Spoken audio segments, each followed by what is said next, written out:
आपका स्वागत है साइंस जीवी चैनल पे।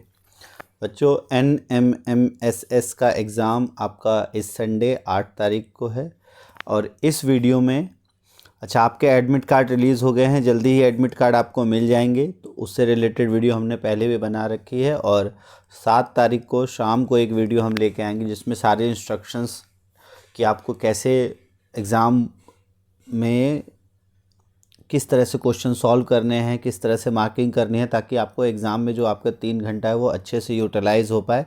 उसके बारे में हम पूरी डिटेल में आपको लेके आएंगे वीडियो, उसको आप ज़रूर देखिएगा और नोटिफिकेशन आप तक आ जाए उसके लिए बेल आइकन भी ज़रूर दबा दें सब्सक्राइब करके। इस वीडियो में हम बात करेंगे जो लास्ट ईयर ये जो पेपर है 2023-24 के NMMS का है, जो लास्ट ईयर एग्ज़ाम हुआ है उसका पेपर है ये, जिसमें हमने पार्ट 1 जो MAT है, MAT के 1 से 100 क्वेश्चंस तक सॉल्व करवा दिया है इस चैनल पे। इस वीडियो में हम सेट जो आपका स्कॉलिस्टिक एबिलिटी टेस्ट, जिसमें कि 91 से 180 क्वेश्चंस तक होते हैं, 90 क्वेश्चंस इसमें भी है, उसी को सॉल्व करने की कोशिश करेंगे। हो सकता है वीडियो थोड़ी लंबी हो, तो आप अच्छे से देखो और वीडियो अच्छी लगे तो लाइक ज़रूर करना। चलो शुरू करते हैं।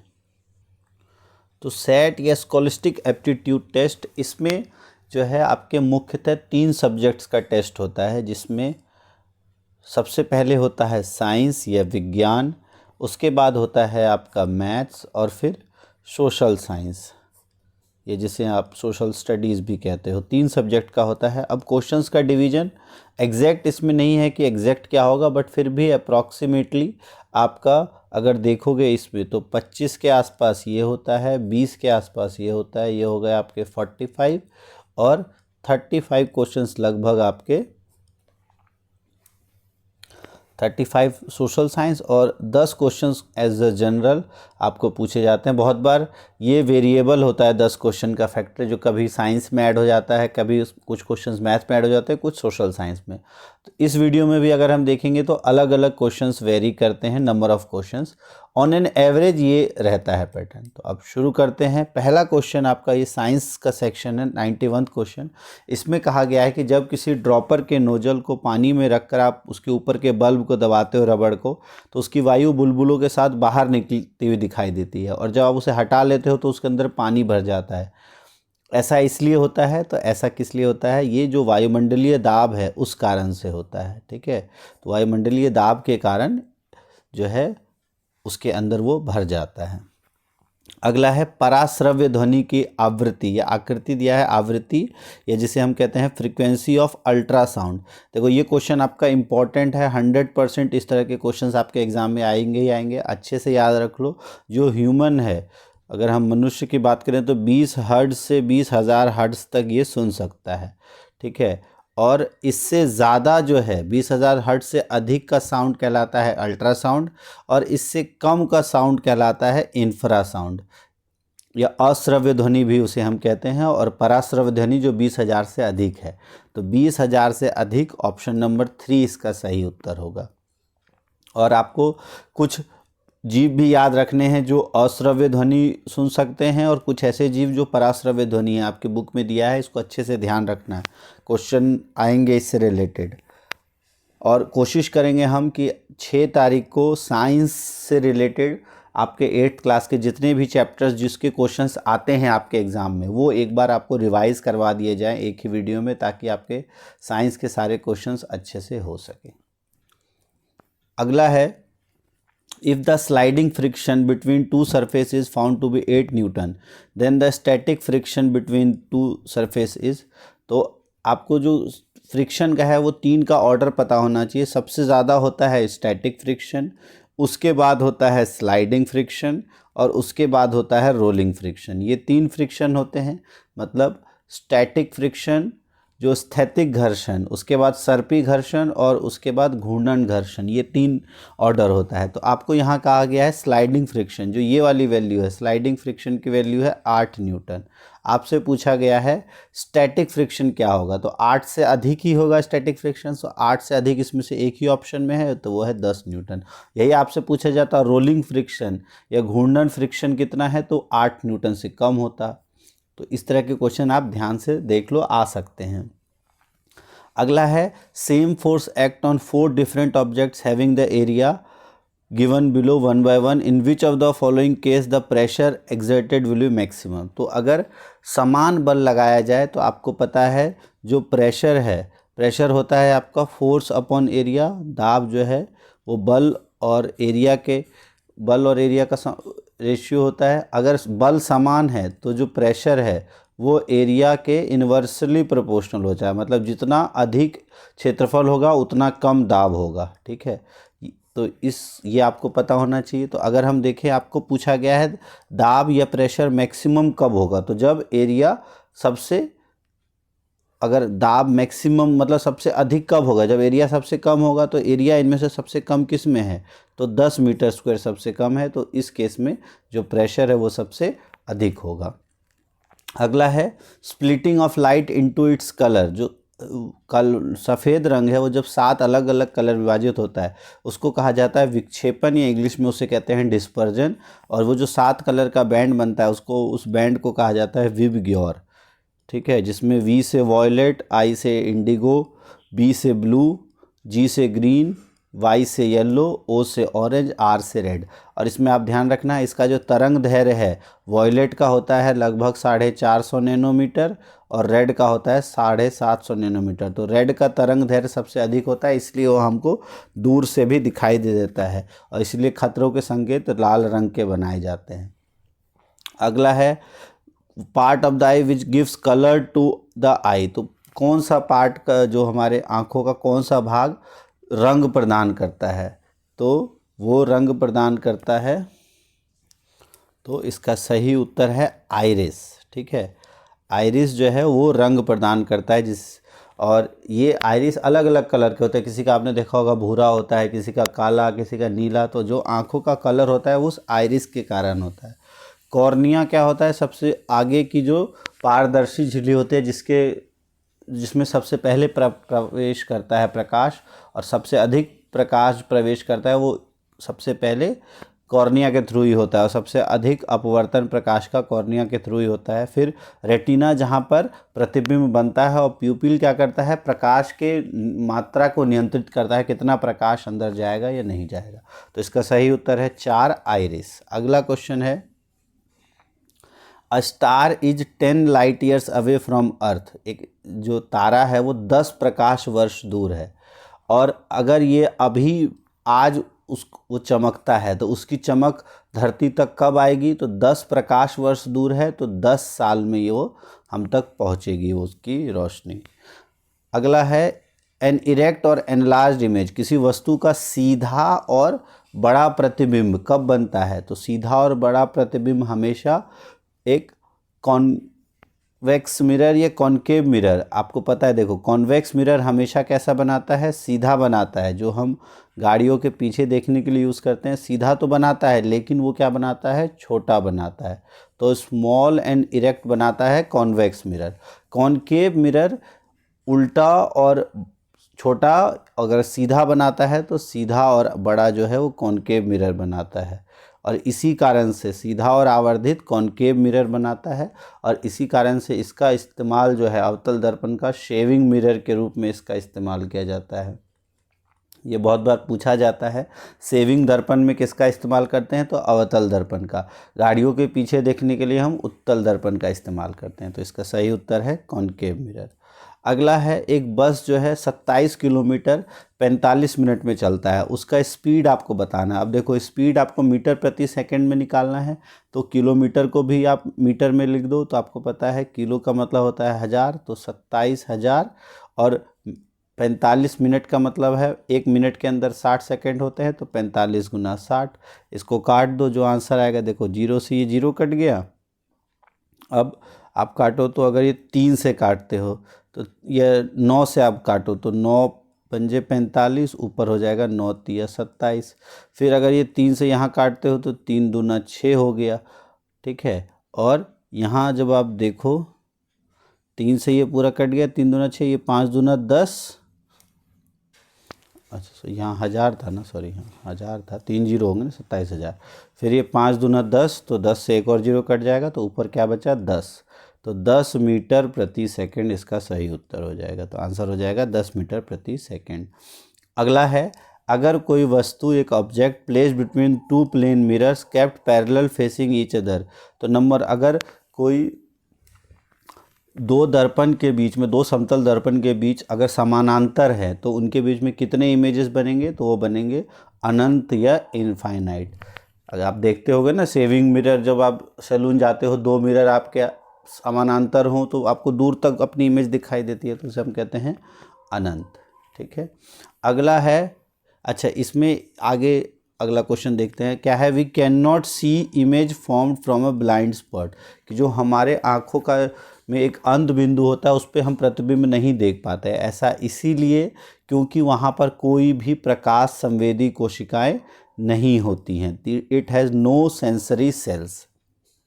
अगला है, angle between incident ray reflected ray, अगर आपतित किरण और परावर्तित किरण के बीच का कोण 60 डिग्री है तो आपतित कोण का मान क्या होगा। अगर आप देखो, अगर इस तरह का रिफ्लेक्शन होता है, ये अगर आपका मिरर है, यहाँ एक कोण आपतित हो रहा है और फिर ये अभिलंब के साथ एक कोण बनाता है और इसी हिसाब से परावर्तित हो जाता है। आपको कहा गया है आपतित और परावर्तित, मतलब इस कोण और इस कोण के बीच का जो एंगल है, ये जो कोण है ये 60 डिग्री है और ये अभिलंब दोनों को बराबर में विभाजित करता है, तो ये भी 30 हो जाएगा, ये भी 30 हो जाएगा, तो आपतित कोण का मान कितना हो जाएगा, 30 डिग्री। अगला है, which of the following reagent आज रिक्वायर्ड फॉर डिटेक्शन, हाँ कार्बोहाइड्रेट और प्रोटीन के परीक्षण के लिए क्या आवश्यक है, तो आपको पता है कार्बोहाइड्रेट के लिए हमको आयोडीन की आवश्यकता होती है और प्रोटीन के लिए कॉस्टिक सोडा और कॉपर सल्फेट, और कॉस्टिक सोडा का फॉर्मूला होता है NaOH। तो पहला उत्तर हो जाएगा I2 iodine, CuSO4 copper sulphate और कॉस्टिक सोडा, इसका उत्तर ये हो जाएगा। अगला है 104, सब्सटेंस स्टोर्ड इन वाटर, कौन सा ऐसा है पदार्थ जो पानी के अंदर रखा जाता है, तो इनमें से फास्फोरस जो है वो पानी के अंदर रखा जाता है। सोडियम की खास बात क्या है कि इसको चाकू से काटा जा सकता है, ये आपको ध्यान रखना है। अगर क्वेश्चन आए किसको चाकू से काटा जा सकता है तो वो हो जाएगा सोडियम। और ग्रेफाइट क्या होता है, ये अधातु होते हुए भी विद्युत का सुचालक होता है। अगला क्वेश्चन है, इसमें आपका कॉलम ए, जो सूची ए है, इसमें आपको अलग अलग केमिकल्स दिए हैं और उनका नाम दिया हुआ है। बेकिंग सोडा, बेकिंग सोडा जो हम खाने में इस्तेमाल करते हैं उसका नाम होता है सोडियम हाइड्रोजन कार्बोनेट। तो एक का है सी, एक का, तो ऐसे क्वेश्चंस को कैसे किया जाता है, देखो एक का सी है तो पहले का सी देखो किस किस में है, इसमें है और इसमें है, तो ये दोनों तो हमारा पहले ही कट गया। ठीक है। अब इसमें देखो अलग कौन सा, तीनों अलग ऑप्शन है, इसमें तीनों अलग ऑप्शन है। दूसरा देखो क्विक लाइम, क्विक लाइम क्या होता है, जो बिना बुझा चूना, वो होता है आपका कैल्शियम ऑक्साइड, तो दूसरे का हो जाएगा डी। दूसरे का डी कौन सा है, ये नहीं है, दूसरे का डी ये है, तो ऑप्शन नंबर 4 हमारा सही उत्तर हो जाएगा। कॉस्टिक सोडा अभी हमने पढ़ा, वो होता है ए सोडियम हाइड्रोक्साइड, और स्लेक्ड लाइम होता है कैल्शियम हाइड्रोक्साइड। क्लियर।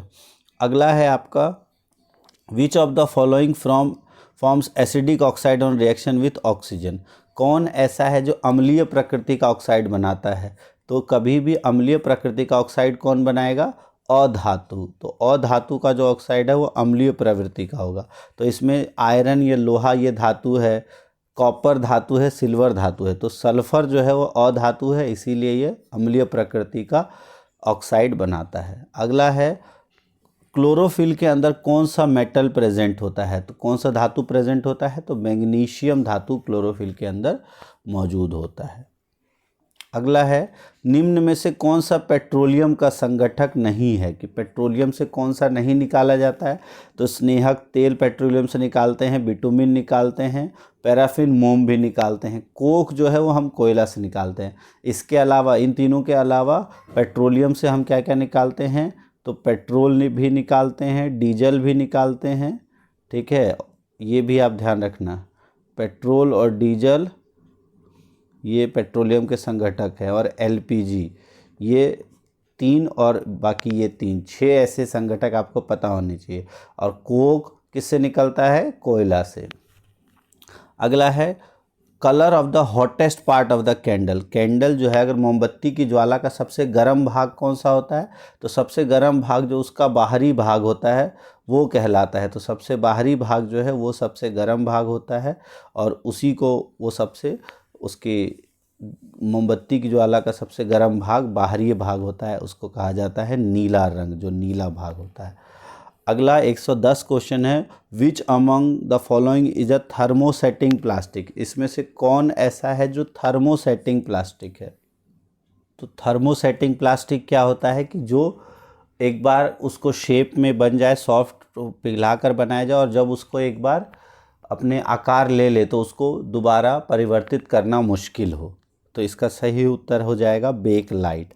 बाकी सभी जो है उतना हार्ड नहीं होता है, चाहे पीवीसी हो, पॉलीथीन हो, रबड़ हो, ये हार्ड नहीं होता। बेकलाइट हार्ड होता है। बेकलाइट का इस्तेमाल जो आपके जैसे कुकर या केतली के हैंडल देखते हो ना, वो बनाने के लिए इसका इस्तेमाल किया जाता है। तो वो एक बार बनने के बाद उसको दोबारा हम उसका आकार परिवर्तन नहीं कर सकते।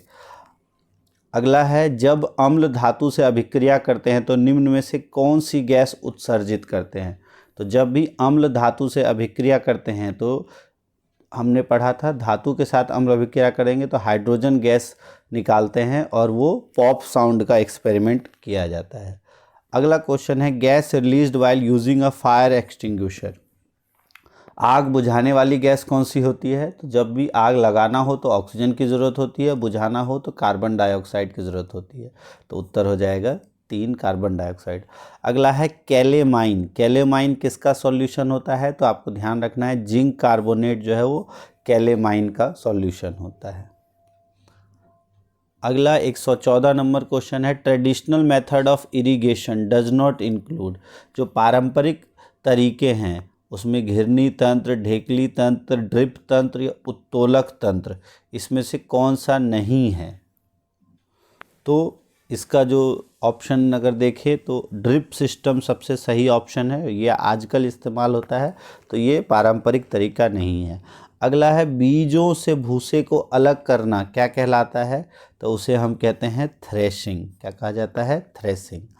नेक्स्ट है, who discovered the bacterium bacillus anthracis. ये आपके 8th क्लास के चैप्टर से आया है। तो किस वैज्ञानिक ने इसकी डिस्कवरी की थी। तो इसने किसने की थी, रॉबर्ट हुक ने। जो एंथ्रेक्स रोग है उसके कारक की जब खोज की थी तब इन्होंने इसकी खोज की थी। क्वेश्चन है, which dash disease is caused by protozoa. तो प्रोटोजोआ के जो बीमारी है वो किसके द्वारा होती है। तो ये आपने पढ़ा है, मलेरिया जो बीमारी है वो प्रोटोजोआ के द्वारा होती है। और मलेरिया फैलाता कौन है। तो मादा एनाफिलीज मच्छर। ये भी आपको पता होना चाहिए कि एनाफिलीज मॉस्किटो के द्वारा फैलता है, बट उसका जो कॉजेटिव ऑर्गेनिज्म है वो एक प्रोटोजोआ होता है। उस प्रोटोजोआ का नाम होता है प्लाज्मोडियम। तो ये आपने पढ़ा है, यहाँ से क्वेश्चन आ सकता है। पिछली बार सिर्फ यही आया था, इस बार हो सकता है प्लाज्मोडियम आ जाए या एनाफिलीज पूछ लें। अगला क्वेश्चन है 118वां, फर्मेंटेशन इज रिलेटेड। जो किण्वन प्रक्रिया है वो किससे संबंधित है। तो किस वैज्ञानिक ने बताया था इसके बारे में। तो लुई पास्चर, इन्होंने बताया था। अगला है, ग्रोथ हार्मोन। जो वृद्धि हार्मोन है वो किसके द्वारा सिक्रीटेड होता है। तो जो हमारा मस्तिष्क है उसकी जो वृद्धि हार्मोन है हमारे ब्रेन का एक पार्ट होता है, पिट्यूटरी ग्लैंड, या जिसे हम पीयूष ग्रंथि कहते हैं, उसके द्वारा स्रावित होता है, सिक्रीट होता है। अगला है, मेल गैमेट। जो नर युग्मक है उन्हें क्या कहा जाता है। तो उन्हें हम कहते हैं स्पर्म। और 121वां क्वेश्चन है आपका, Dolly was the first mammal to be cloned. जो डॉली है वो सबसे पहली स्तनधारी जीव था जिसका जन्म कब हुआ था। तो ये आपका क्लास 8 के साइंस की बुक में दिया हुआ है। तो इसका सही आंसर है 5 जुलाई 1996। और अगर पूछा जाए ये कब तक सरवाइव किया था इसने, तो 14 फरवरी 2003 तक सरवाइव किया था। 14 फरवरी 2003 को इस शीप की या इस डॉली क्लोन वाले भेड़ की डेथ हो गई थी। अगला है, name the part where development of embryo takes place. तो एम्ब्रियो का डेवलपमेंट कहाँ होता है, यूट्रस, या जिसे हम गर्भाशय कहते हैं। 123वां क्वेश्चन है, पंचमढ़ी बायोस्फीयर रिजर्व ये कहाँ लोकेटेड है। तो ये मध्य प्रदेश में लोकेटेड है। Hormone produced by pancreas. जो पेंक्रिया या अग्न्याशय के द्वारा जो हार्मोन्स निकलता है उसे क्या कहा जाता है। तो वो होता है इंसुलिन। फिर है which of the following is not an endocrine gland, ऐसा कौन सा है जो कि अंतःस्रावी ग्रंथि नहीं है। एड्रिनल ग्लैंड, पीनियल, थायराइड, ये तीनों है, बस सलाइवरी ग्लैंड जो है वो अंतःस्रावित ग्रंथि नहीं है। तो इसका सही उत्तर हो जाएगा ये। तो अगर आप देखो तो 90 से लेके 125 तक, सॉरी 91 से 125 तक ये साइंस के क्वेश्चंस थे। टोटल 35 क्वेश्चंस जो हैं वो साइंस के आए हैं। अच्छा, ये आपके साइंस के जो क्वेश्चंस हैं, अगर आप ध्यान से देखो तो ये सारे क्वेश्चंस जो 9th क्लास में एग्ज़ाम हुआ था CMA-ST CCS का, उससे रिलेटेड भी हैं ये। तो उसके लिए हमने एक वीडियो बनाई थी जिसमें साइंस 8th क्लास का कवर किया था, फिजिक्स और केमिस्ट्री। तो वो वीडियो आप ज़रूर देख लो। आप जाओगे चैनल पे, वहाँ आप CMA-ST CS के वीडियो में फिजिक्स और केमिस्ट्री का वीडियो देखोगे तो आपको बहुत सारे क्वेश्चंस दिखाई दे देंगे।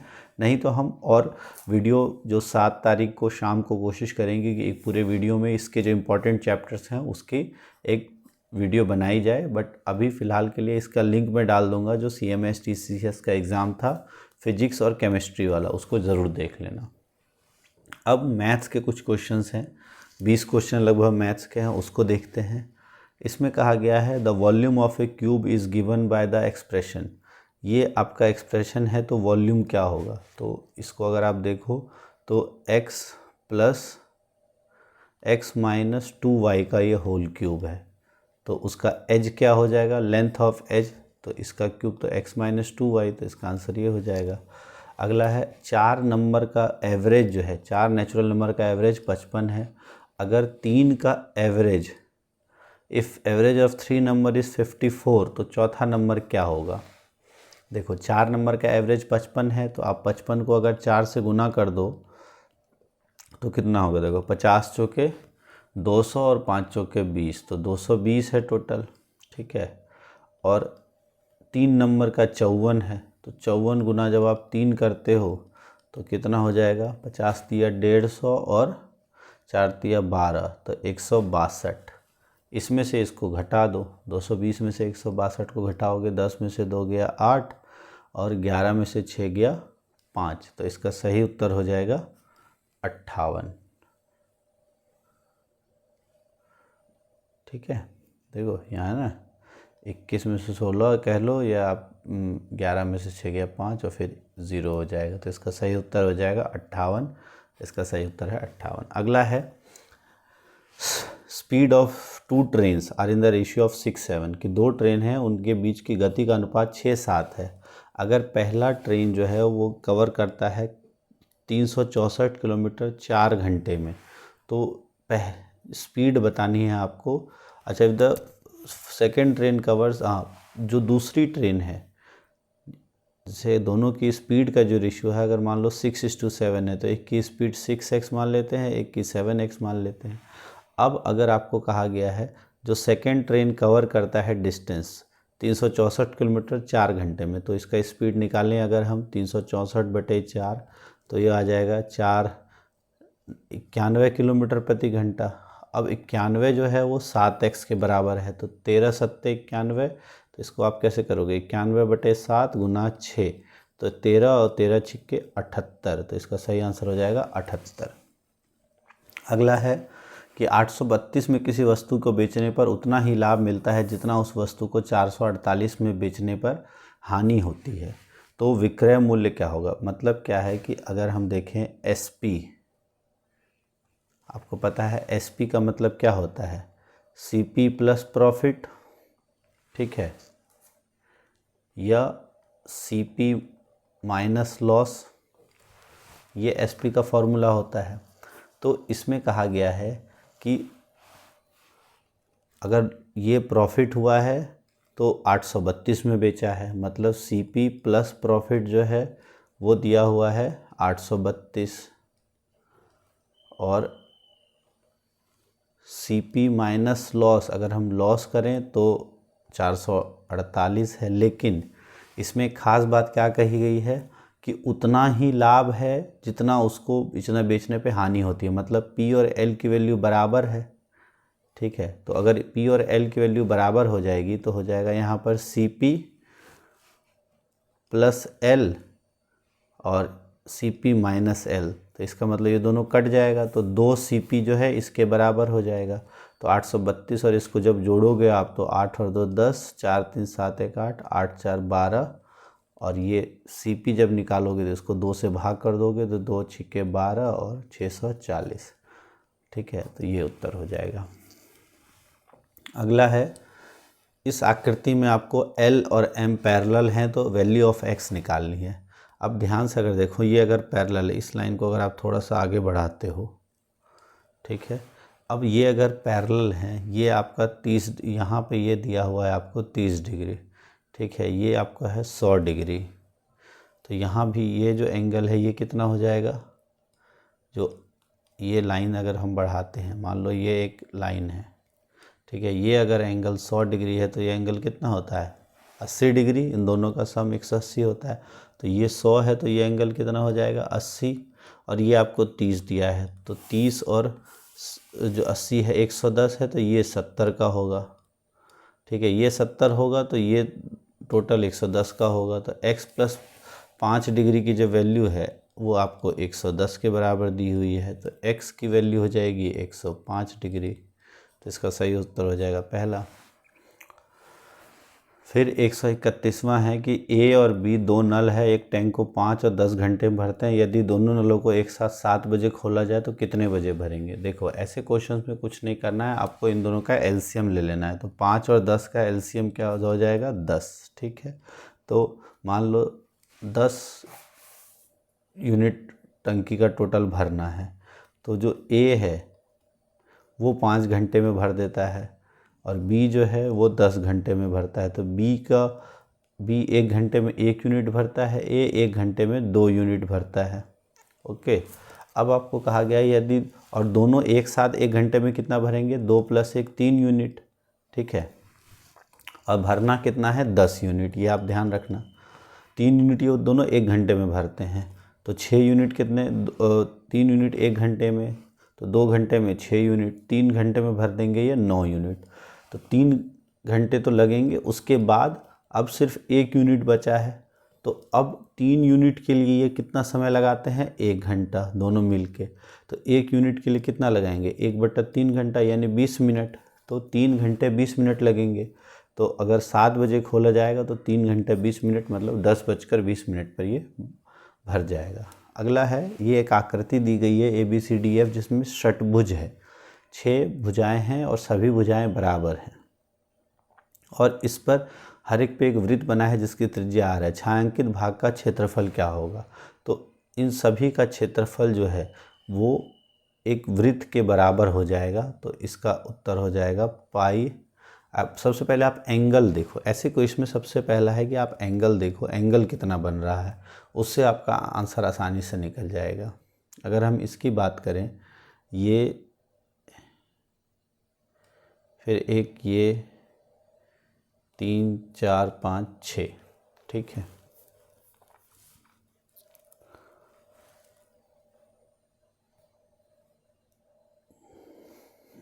और ये R है, ये R है, ये आपको गिवन है। इसमें कहा गया है षटभुज है, तो ये षटभुज का जो एंगल है वो कितना हो जाता है, अगर हम देखें तो वो एंगल हो जाता है आपका 120 डिग्री। ये कितना एंगल होता है 120 डिग्री, तो ये सभी 120 है, 120, तो 120 का मतलब होता है आपका 1/3। अगर हम 360 डिग्री एक वृत्त को मानते हैं तो 120 का मतलब होता है 1/3, तो टोटल कितने हैं 1 2 3 4 5 6, तो टोटल 6 हैं, 120 डिग्री मतलब 720 डिग्री हो गया, और इसको अगर आप डिवाइड करते हो 360 से तो 2 के बराबर आता है, और सभी में r² है ही, तो 2πr² इसका आंसर हो जाएगा, तो इसका सही उत्तर हो जाएगा 2πr²। फिर 133वें क्वेश्चन में आपको कहा गया है √9 - √8। अब देखो √8 जो है वो होता है आपका 2√2 और √9 होता है 3, तो √3 - 2√2 ये आंसर आ जाएगा, ठीक है, √3 - 2√2। अब इसमें अगर आप देखो, ये एक, अगर हम इसको लिखते हैं √2 का स्क्वायर प्लस 1 का स्क्वायर प्लस 1 का square minus 2 into root 2 into 1, तो यही बन जाएगा। तो इसका मतलब ये क्या है, √2 माइनस 1 का होल स्क्वायर और इसका स्क्वायर रूट, तो ये √2 माइनस 1, तो इसका आंसर ये आ जाएगा। फिर 134वां क्वेश्चन है, ए और बी दो प्राइम नंबर्स हैं, अभाज्य संख्या है, ए की वैल्यू बी से बड़ी है, ए और बी का लघुत्तम समापवर्त्य है 209, तो ए स्क्वायर माइनस बी का मान क्या होगा। तो दो प्राइम नंबर जिनका एलसीएम 209 है। अब 209 अगर देखो किसी से कट रहा हो तो ये कटता है किससे, 19 से, तो 19 से अगर काटो तो ये होता है 19 एकम 19 और 11, तो 11 और 9 दोनों से, 11 और 19 इन दोनों से कट रहा है, तो 11 और 19 का ये 2 नंबर हो गए, और a जो है वो b से बड़ा है, तो a हो गया आपका 19, b हो गया आपका 11। अब आपको वैल्यू निकालनी है a स्क्वायर माइनस b, तो 19 का स्क्वायर माइनस 11, तो 19 का स्क्वायर होता है 361, 11 का होता है आपका, मतलब 11 सिर्फ 11 है, तो 361 माइनस 11, तो एक में से एक गया 0, आंसर हो जाएगा 350। अगला क्वेश्चन है x square plus 1/x square की वैल्यू 23 है। तो ऐसे क्वेश्चंस में आपको देखो 23 के आसपास का पूर्ण वर्ग संख्या देखो तो 25 होता है, तो इसमें आप 2 ऐड करो, तो 23 और 2 हो गया आपका 25, और इस तरफ भी जब 2 ऐड करोगे तो ये हो जाएगा x प्लस 1/x का होल स्क्वायर, और इसकी वैल्यू है 25 के बराबर, और 25 इसका होल स्क्वायर होता है 5 का, तो x प्लस 1/x की वैल्यू है 5। और जब ऐसा दिया हो तो x cube plus 1/x cube होता है जो 5 की घात 3 और माइनस 3, और ये आपका 5 हो जाएगा, तो 5 की घात 3 होता है 125, और 125 माइनस 15, 5 दिए 15, जब माइनस कर देंगे तो हो जाएगा 110, आंसर इसका आएगा, तो उत्तर नंबर हो जाएगा 110। यही अगर यहाँ नेगेटिव होता तो वो ऐड हो जाता, 140 हो जाता। ठीक, अगला क्वेश्चन है the least number must be added to 1350 to get a perfect square. तो 1350 में ऐसी कौन सी संख्या जोड़े जो पूर्ण वर्ग बन जाए, तो आपको इसके आसपास की पूर्ण वर्ग संख्या पता होनी चाहिए। तो 1350 अगर देखो आपको ये पता है 1225 एक पूर्ण वर्ग संख्या होता है, 35 का, 36 का होता है 1296, 37 का होता है आपका, और 37 का स्क्वायर करें तो ये हो जाता है आपका 1369। तो बस यही आंसर मिल गया आपको 1369। तो 1350 में क्या जोड़ें तो हो जाएगा 19। लेकिन ऐसे क्वेश्चन को ऐसे करने का है, आप इस तरीके से भी कर सकते हो, जब आप ऐसे निकालते हैं, देखो ये 2 पार्ट्स में हमने डिवाइड किया और 13 है तो 3 तिया 9 यहाँ हमने कर दिया, यहाँ आया 4 और ये हो गया 450, और इसका हो गया 3 दूना 6। तो यहाँ हम अगर 8 लगाते हैं तो कितना हो गया, 6 अट्ठे 48, और 8 अट्ठे 64 और 6 अट्ठे 48, और यहाँ से करते हो तो 8 अट्ठे 64, 6 बचा, तो 8 6 48 और 6 48 और 6 54। तो ये तो इससे ज़्यादा हो गया, तो यहाँ 8 नहीं आएगा, तो 8 नहीं आएगा तो अब यहाँ 7 रख के देखते हैं हम। देखो यहाँ 6 था, 6 और 7 रख के देखो तो 7 सत्ते 49, 6 सत्ते 42 और 7 49, 7 सत्ते 49 और 42 और 4 46, तो 469। तो 450 यहाँ दिया हुआ है, 469 चाहिए तो आपको 19 चाहिए, तो वैसे भी निकाल सकते हो, बेटर है, लेकिन स्क्वायर्स याद रहें तो आसानी से कर सकते हो। अगला क्वेश्चन दिया है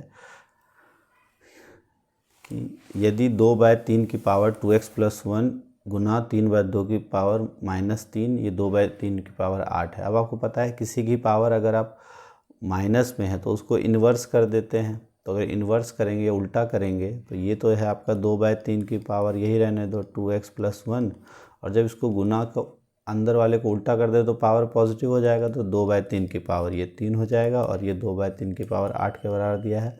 अगर बेस सेम है तो आपका पावर्स ऐड हो जाते हैं, तो 2x + 1 + 3, तो ये हो जाएगा आपका 2x + 4, इसकी वैल्यू 8 के बराबर हो गई। 2x की वैल्यू हो गई आपकी 4, ये 4 इधर जाके माइनस का हो गया, x की वैल्यू हो गई 2, तो यहाँ पर आपको x की वैल्यू पूछिए तो इसका आंसर हो जाएगा 2। फिर 138वां क्वेश्चन है, a की वैल्यू इतनी दी हुई है, b की वैल्यू इतनी दी हुई है, तो a + b की वैल्यू क्या होगी। अब देखो, सबसे पहले दोनों का आप अगर पावर है उसको सेम कर लो, तो a + b की वैल्यू आपको निकालनी है, तो ये 10 की पावर 5 है, तो इसको भी 10 की पावर 5 करोगे तो हो जाएगा 22.4 गुना 10 की पावर 5 ये, और उसमें जब 3.15 ऐड करोगे तो इसमें 3.15 आप ऐड करोगे इंटू 10 की पावर 5, तो 10 की पावर 5 कॉमन, तो 5 4 1 5, 3 और 2 5 और 2, तो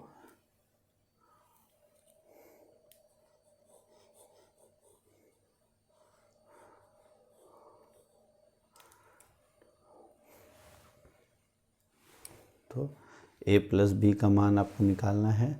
तो देखो,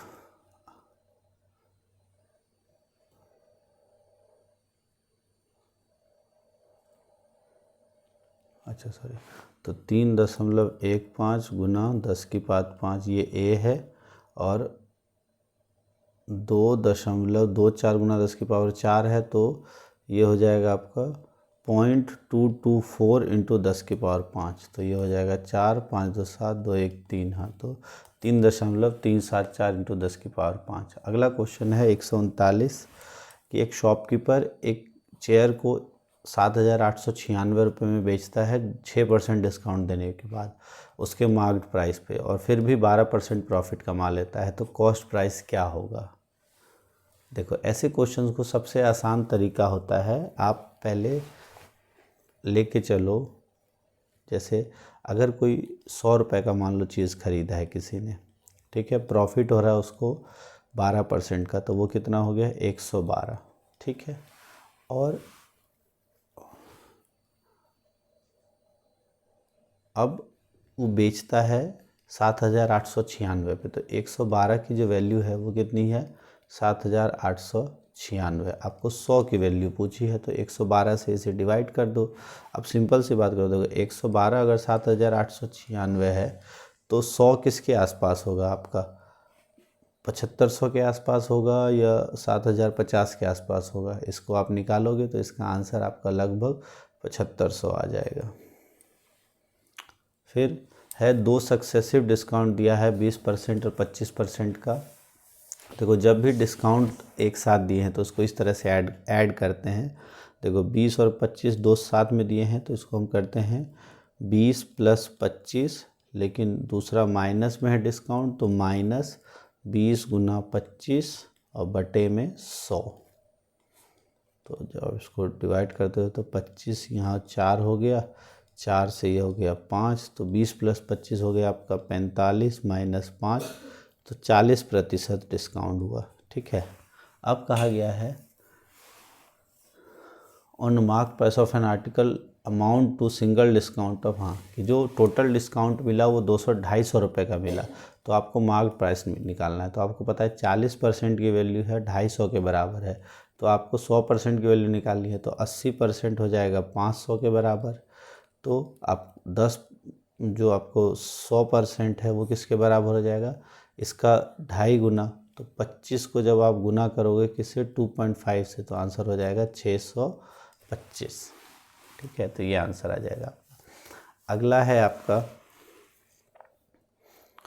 141, ये एक आपका पैरेललोग्राम है, या समानांतर चतुर्भुज दिया है, x और y का मान निकालना है। समानांतर चतुर्भुज में क्या होता है कि ये और ये बराबर होता है, ये और ये बराबर होता है, तो 60 की वैल्यू 2x + y के बराबर है, 40 की वैल्यू x + 12 के बराबर है। तो दो समीकरण आपको दिए हैं कि x + 12 = 40, और दूसरा समीकरण दिया है आपको 2x plus y is equal to 60। ठीक है, यहाँ से आप x की वैल्यू निकालो तो x की वैल्यू कितनी आ गई, 40 माइनस 12, तो ये हो जाएगा आपका 28। तो x की वैल्यू 28 किस में है, इसमें और इन दोनों में है। x की वैल्यू यहाँ 28 रखो तो 28 दूना 56 प्लस 4, तो यही आंसर आएगा चौथा। फिर अगला क्वेश्चन है कि ये एक ट्रेपीजियम है जिसे हम समलम चतुर्भुज कहते हैं और x का मान आपको निकालना है। तो समलम चतुर्भुज में क्या होता है कि आमने सामने की दो भुजाएं समानांतर होती हैं। तो ये 110 है तो ये हो जाएगा आपका 70, और ये समानांतर है तो ये 70 है, तो एंगल बी भी 70 है। ये 60 है तो ये भी एंगल 60 हो जाएगा। तो ये 70 है, ये 60 है, तो 70 और 60 होता है 130, तो ये बचा कितना 50 का, तो इसका आंसर हो जाएगा 50 डिग्री। फिर है एक मशीन 6 घंटे में 900 बोतल भरती है, तो 3 घंटे 20 मिनट में कितनी भरेगी। देखो 6 घंटे में 900 बोतल भरती है, तो अगर हम 1 घंटे की बात करें तो 1 घंटे में कितनी भरेगी, तो 900 बटा 6 तो हो जाता है 150, तो 1 घंटे में बढ़ेगी 150। अब 3 घंटे में कितना भरेगी, तो 3 घंटे की बात करें तो 3 को इससे मल्टीप्लाई करोगे तो हो जाएगा 450। ये तो इसने 3 घंटे में भर दिया। बचा 20 मिनट, तो 20 मिनट होता है 1/3 पूरे घंटे का, तो पूरे घंटे में 150 बोतल भर रही है, तो 1/3 कितना हो गया 50। तो अब सबको ऐड कर दो, 450 प्लस 50 तो 500 बोतल हो गया। फिर अगला है, ये मैथ्स के लास्ट 2 क्वेश्चन बचे हैं, इसके बाद सोशल साइंस करेंगे हम फटाफट। एक्स वाई जेड वास्तविक संख्याएं हैं, x माइनस 1 का स्क्वायर, y माइनस 2, और इसकी जब भी ऐसे हो तो जो ये ब्रैकेट में दिया वही उसकी वैल्यू हो जाती है। तो z की वैल्यू हो गई यहाँ 3, y की वैल्यू हो गई 2, x की वैल्यू हो गई 1। अब आपको रख देना है y की वैल्यू है 2 बटा x की वैल्यू है 1, 2 बटा 1 प्लस z की वैल्यू है 3, x की वैल्यू कितनी है 1, तो 2 और 3 5 आंसर आ जाएगा। फिर है 3 घनों को पिघलाकर एक बड़ा घन बनाया गया जिसके विकर्ण की लंबाई इतनी है, तीनों घनों के भुजाई की लंबाई का अनुपात इतना है, पिघलाए गए घनों की भुजाओं की लंबाइयाँ क्या होंगी। देखो आपसे पूछा गया है कि 3 जो घन हैं 3 cubes with length of their side, उनका रेशियो जो है 3 4 5 था, उनको मेल्ट करके एक बड़ा क्यूब बनाया गया जिसका जो डायगोनल है वो इतना दिया है 12 और √3। अब आपको उन जो length of side of this 3 cube छोटे वाले का पूछा है, तो रेशियो 3 4 5 का दिया है। अब जो घन होता है अगर आप देखो 3 और 4 वाला है और 5 है, तो 3 4 का 1 ये हो जाता है आपका 5, ठीक है। और फिर आपका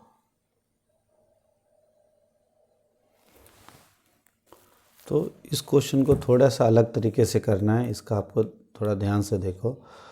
आपको कहा गया है एक घन है जिसका 3 4 5 है और एक उससे बनाया गया एक बड़ा घन जिसका डायगोनल इतना है। अब एक घन का डायगोनल कितना होता है, अगर आप देखो तो घन का जो डायगोनल है, अगर एक घन मानते हो आपका ए और ए साइड का है, तो अब इसमें अगर देखें हम तो एक घन जो है उसके डायगोनल की लंबाई होती है √3a, ये आपको दिया हुआ है 12√3। तो जो बड़ा घन बना है उसमें जो उसका एज है उसकी लंबाई कितनी है 12, तो इसका वॉल्यूम इन तीनों के वॉल्यूम के सम के बराबर होगा, तो बस उसी तरह आपको निकाल देना है। तो 3x का क्यूब प्लस 4x का क्यूब प्लस 5x का क्यूब, इन तीनों को जब जोड़ते हो तो ये हो जाता है आपका 216x का क्यूब, ठीक है। और ये इसका जब भुजा निकालोगे तो ये हो जाएगा आपका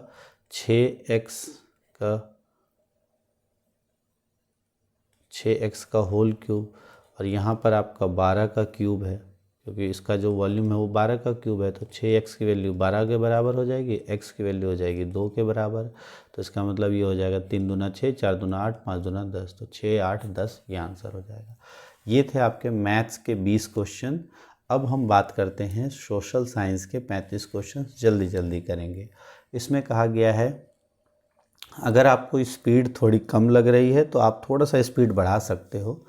अगला है arrange the following kingdom in order of their annexation by the east India company. East India company ने कैसे कैसे उसका एनेक्सेशन क्या था, उसका ऑर्डर आपको बताना है। तो सतारा, संबलपुर, उदयपुर, नागपुर, तो ये ऑर्डर में ही दिया हुआ है।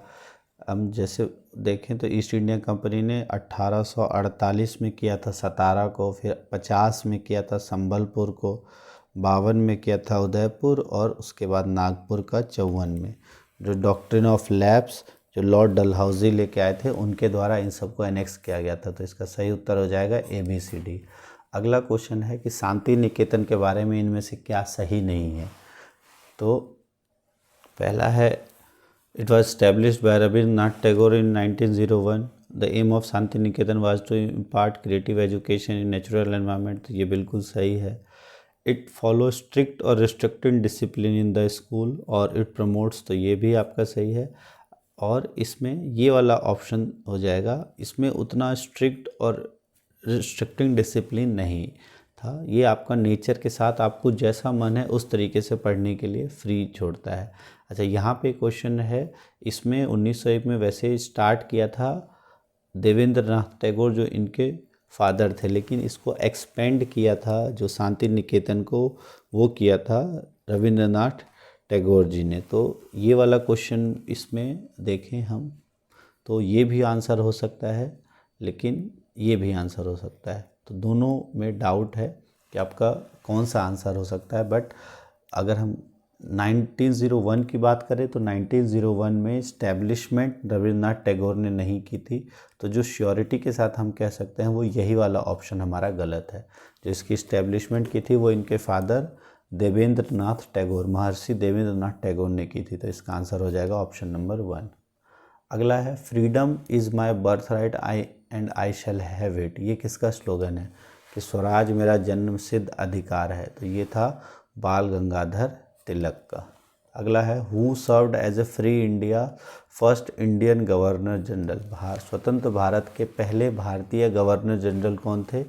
तो वो थे सी राजागोपालाचारी। और ये तब तक बने रहे थे जब तक डॉक्टर राजेंद्र प्रसाद जो हमारे फर्स्ट प्रेसिडेंट जो थे इंडिपेंडेंट इंडिया के, वो नहीं बन गए। तब तक गवर्नर जनरल कौन बने थे? सी राजगोपालाचारी।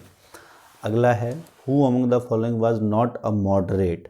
कि इनमें से मध्यमवादी, जो मॉडरेट और एक्सट्रीमिस्ट दो थे, तो मॉडरेट इनमें से कौन नहीं है? दादा भाई नौरोजी ये मॉडरेट थे, फिरोज शाह मेहता, गोपाल कृष्ण गोखले ये मॉडरेट थे। तो बाल गंगाधर तिलक ये एक्सट्रीमिस्ट थे। तो लाल बालपाल ये आपको याद होगा, लाला लाजपत राय, बाल गंगाधर तिलक और बिपिन चंद्र पाल, ये तीनों क्या थे? खासकर एक्सट्रीमिस्ट के पार्ट थे। अगला है 51वां कि मॉडर्न इंडिया के कॉन्टेक्स्ट में गोमस्थस का मतलब क्या है? अपनी गायों की सुरक्षा करने वाले लोग, प्लांट के राजस्व के जमा करने वाले एजेंट्स को, ब्रिटिश इंडिया कंपनी को, पुलिस अधिकारी को, या जनजाति के स्वतंत्रता सेनानियों को। तो गोमस्थस, तो इसमें कंफ्यूज हो सकते हो आप गोमस्थस से गाय का, लेकिन ये आंसर नहीं है। गोमस्थ क्या होते थे? जो बुनकर हैं उनसे कलेक्शन करने के लिए जो ब्रिटिश कंपनी के एजेंट थे, ब्रिटिश ईस्ट इंडिया की कंपनी, जो कि उपनिवेश के जो स्थानीय बुनकर और कारीगरों से लेके आते थे टैक्स। तो इसका सही उत्तर है आपका कि रेवेन्यू कलेक्टिंग एजेंट, लेकिन ये प्लांटर्स के नहीं थे, ये किनके थे? बुनकरों के। तो इसका सही उत्तर है आपका, अच्छा पुलिस ऑफिशियल भी नहीं है तो वैसे प्रॉपर इसका आंसर वैसे बुनकर था, लेकिन इसमें प्लांटर्स दिया है। तो रेवेन्यू कलेक्टिंग एजेंट्स को ही हम गोमस्थस कहते हैं। तो इसका सही आंसर यही हो जाएगा। अगला है, temple entry movement was started by BR Ambedkar in which year. कि मंदिर प्रवेश आंदोलन कब आरंभ किया गया था? तो ये 1927 में BR अम्बेडकर द्वारा शुरू किया गया था, जिसमें जो लोअर कास्ट के पीपल हैं उनको मंदिर में जाने के लिए अलाउ करने के लिए मूवमेंट स्टार्ट किया गया था। 153वां क्वेश्चन है कि which of the following is true about Ilbert bill. तो ये था 1884 में इंट्रोड्यूस किया गया, तो ये बिल्कुल सही है। 25 जनवरी 1884 को इसको इंट्रोड्यूस किया गया था। इसमें भारतीय और ब्रिटिश न्यायाधीशों के बीच समानता की तलाश की गई थी, ये भी सही है। इस बिल के आने के बाद जो ब्रिटिशर्स थे उनकी सुनवाई भी भारतीय जज कर सकते थे। इसका विरोध कांग्रेस के द्वारा किया गया था। तो ये अब इसमें बताना है कि आपको क्या सत्य है। तो 1884 में प्रस्तुत किया गया, ये बिल्कुल सही है। ठीक है, समानता लाने की कोशिश की गई, ये भी सही था, बट समानता की तलाश की ऐसा नहीं है। इसका विरोध नहीं किया गया था और इसने दबाया भी नहीं था। सही इसका यही है, इंट्रोड्यूस्ड इन 1884। अगला है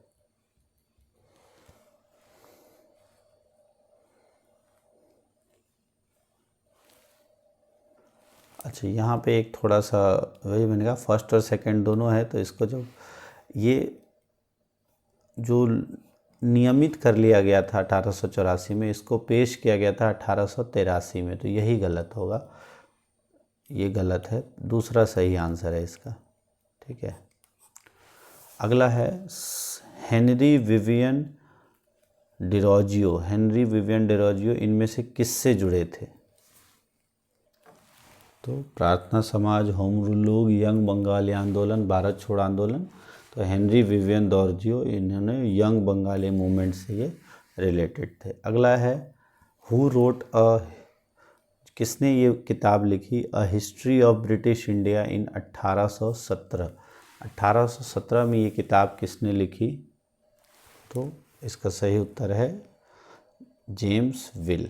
जेम्स विल ने लिखा था history of British India in 1817 में। Which country is the largest producer of mica. जो अभ्रक है उसका सबसे बड़ा उत्पादक और निर्यातक देश कौन सा है? ऑप्शन है India, Brazil, south Africa, Russia. तो इसका सही आंसर है इंडिया। इंडिया जो है वो लगभग 80% टोटल माइका जो रिज़र्व है वर्ल्ड में उसको होल्ड करता है। अगला है गोल्डन फाइबर इनमें से किसको कहा जाता है? स्वर्णिम रेशा। तो वो होता है आपका जूट। जूट को कहा जाता है गोल्डन फाइबर। अगला है पिट्सबर्ग। ये एक important iron steel producing city है। ये कहाँ है, किस देश में है पिट्सबर्ग? तो पिट्सबर्ग जो है वो आयरन स्टील प्रोड्यूसिंग सिटी है। कहाँ का? अमेरिका का, और संयुक्त राज्य अमेरिका, यूएसए इसका आंसर हो जाएगा। अगला है which bird in India subcontinent were dying of kidney failure. इनमें से कौन सी पक्षी की मौत किडनी खराब होने से हो रही है? तो जो गिद्ध है उसकी मौत हो रही है। उसका कारण क्या है? जो दवाई, जो डेक्लोफेनेक दवाई, जो दर्द की दवाई खाई जाती है, उसके कारण जो गिद्ध हैं उनकी किडनी फेल हो जा रहे हैं। अगला है विच पॉइजनस गैस वाज लीक्ड इन भोपाल। जो भोपाल गैस कांड था उसमें कौन सी गैस, जहरीली गैस का रिसा हुआ था? तो उसमें हुआ था methyl isocyanide. Union carbide factory से 1984 में निकला था मिथाइल आइसोसाइनाइड। अगला है G20 समिट किस शहर में ऑर्गेनाइज किया गया? तो अभी ये तो सबको पता होगा, न्यू दिल्ली में G20 समिट 2023 का हुआ था। 2024 का याद रख लेना, हो सकता है आ जाए। अगला है पहला सक्सेसफुल मैकेनाइज्ड टेक्सटाइल मिल कहाँ इस्टेब्लिश किया गया? सबसे पहला जो कपड़ा मिल है वो, और वो भी मैकेनाइज्ड कपड़ा मिल, कहाँ इस्टेब्लिश किया गया? तो पहला जो टेक्सटाइल मिल इस्टेब्लिश किया गया था वो किया गया था मुंबई में 1854 में। अगला क्वेश्चन है the type of resource on the basis of origin. उत्पत्ति के आधार पर संसाधन के प्रकार हैं, जैसे जहाँ से उसकी उत्पत्ति हो रही है वो होता है उसके आधार पर सर्वव्यापी या स्थानीयकृत। तो उत्पत्ति के आधार पे दो होता है, एक होता है बायोटिक और एबायोटिक। जिसमें जीवन है वो बायोटिक, जिसमें जीवन नहीं है वो एबायोटिक। अगला है प्राइवेट सेक्टर इंडस्ट्री इनमें से कौन सा है? Hindustan aeronautics limited, Tata iron and steel industry, steel authority of India और नेशनल थर्मल पावर कॉरपोरेशन। तो ये जो 3 और 4 है, ये तीनों क्या है, PSU भारत सरकार के उपक्रम है, पब्लिक सेक्टर यूनिट्स। जो टाटा आयरन और स्टील कंपनी है ये क्या है, प्राइवेट सेक्टर इंडस्ट्री है। अगला है 165 फेरस मिनरल। तो फेरस आपको पता है, एग्जाम्पल ऑफ फेरस मिनरल, लौह खनिज इसमें से क्या है, तो मैग्नीज जो है वो एक लौह खनिज है। अगला है शक्ति और तंत्री ट्रेडिशन, शक्ति और तंत्र परंपराएं ये कहाँ पाई जाती हैं, तो ये परंपराएं अगर देखें हम ऑप्शन, तो बंगाल उत्तर प्रदेश, असम राजस्थान, बंगाल असम, राजस्थान उत्तर प्रदेश। तो असम और बंगाल ये दो ऐसी जगह हैं जहाँ ये सारी चीज़ें ज़्यादा होती हैं, तो इसका उत्तर हो जाएगा 3। अगला है Panchayati Raj is the tier of which government, किस स्तर की पंचायती राज संस्थाएं कौन से स्तर की सरकार है। तो अगर हम देखें पंचायती राज हमारे गांव में होता है तो ये प्रथम चरण होता है, तो फर्स्ट ईयर हो गया आपका इसका सही उत्तर। अगला है constitutional amendment fundamental duties were included in the constitution of India. तो किस कॉन्स्टिट्यूशनल अमेंडमेंट में फंडामेंटल्स ड्यूटीज़ ऐड की गई थी, जो हमारे मौलिक कर्तव्य, जिसका आर्टिकल है 51A। तो ये जो हमारे संविधान में जोड़ा गया वो कौन से संविधान संशोधन से जोड़ा गया, तो ये 42वां संविधान संशोधन जो 1976 में हुआ था, जिसमें सेकुलर शब्द भी जोड़ा गया था। तो अब ये मौलिक कर्तव्य हमारे संविधान में जोड़े गए, तो इसका सही उत्तर हो जाएगा 42वां। अगला है how many nominated members are there in Rajya Sabha by the president of India. तो राज्यसभा के कितने सदस्यों को राष्ट्रपति द्वारा मनोनीत किया जाता है, तो 12 सदस्यों को। अगला है which of the following includes in parliamentary form of government, कि जो संसदीय स्वरूप किस में शामिल है। प्रधानमंत्री की अध्यक्षता में मंत्रिपरिषद सभी शक्तियों का प्रयोग करता है, केंद्र और राज्य को समान शक्तियां प्राप्त है, वोट देने का अधिकार सीमित है, देश का मुखिया समान शक्तियां रखता है। तो अगर हम देखें पार्लियामेंट्री फॉर्म ऑफ गवर्नमेंट, तो काउंसिल ऑफ मिनिस्टर्स जो है वो सारे पावर रखते हैं, हेडेड बाय प्राइम मिनिस्टर। तो इसका सही उत्तर हो जाएगा पहला।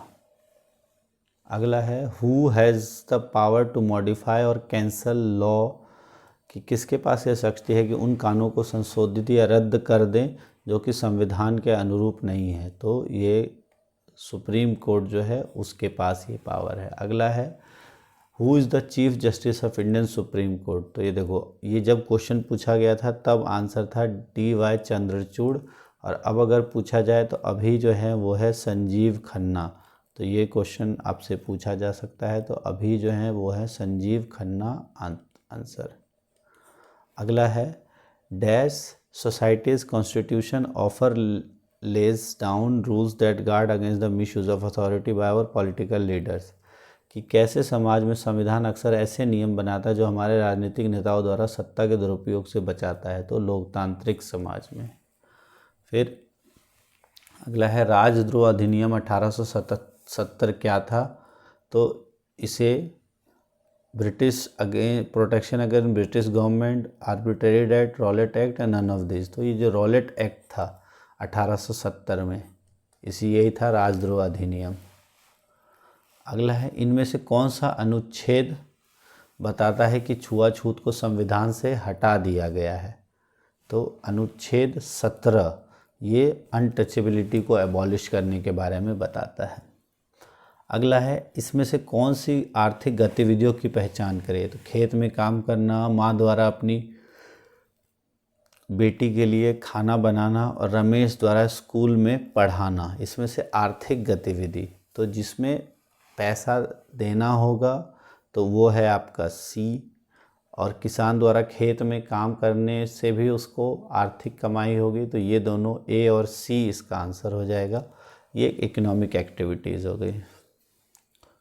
नेक्स्ट है प्रकृति से प्राप्त और बिना अधिक संशोधन के उपयोग किए जाने वाले संसाधन क्या कहलाते हैं, बिना अधिक संशोधन के, तो डायरेक्ट जो हम यूज़ कर लेते हैं उसे हम कहते हैं प्राकृतिक संसाधन। फिर है जल से उत्पन्न विद्युत शक्ति को कहा जाता है हाइड्रो इलेक्ट्रिसिटी या जल विद्युत। 179 क्वेश्चन है कि जो सरकार द्वारा किसानों से खरीदे गए खाद्यान्न के भंडार को क्या कहा जाता है? Food stock, buffer stock, official stock या गवर्नमेंट स्टॉक? तो इसको कहा जाता है बफर स्टॉक। अगला है, कौन सा कारक मानव संसाधन के कौशल और उत्पादकता को बढ़ाने में योगदान नहीं देगा? शिक्षा, प्रशिक्षण, बेरोजगारी, स्वास्थ्य सुविधाएं? तो बेरोजगारी या अनएम्प्लॉयमेंट इसमें योगदान नहीं करेगा। तो इस तरह से इस वीडियो में हमने 91 से लेके 180 तक क्वेश्चन सारे कवर कर लिए हैं। वीडियो थोड़ी सी लंबी है तो आप इसको थोड़ा सा स्पीड बढ़ा के देख सकते हो, आपके सारे क्वेश्चंस कवर हो जाएंगे। और इससे रिलेटेड क्वेश्चंस, इस चैप्टर से रिलेटेड क्वेश्चंस की आप प्रैक्टिस कर लो, एग्ज़ाम में आपका यहीं से पेपर आएगा। और इसके लिए एग्जाम्पलर की आप बुक ले सकते हो, एग्जाम्पलर आप ऑनलाइन देख सकते हो या जो NMMS की बुक है उससे भी प्रैक्टिस का आप कर सकते हो। साइंस के लिए मैंने 2 वीडियो की लिंक इसके डिस्क्रिप्शन में डाल दूंगा, फिजिक्स और केमिस्ट्री की, उसको ज़रूर देख लें। और वीडियो अच्छी लगे तो लाइक कर देना, चैनल को सब्सक्राइब कर देना। थैंक्स फॉर वॉचिंग साइंस जीवी।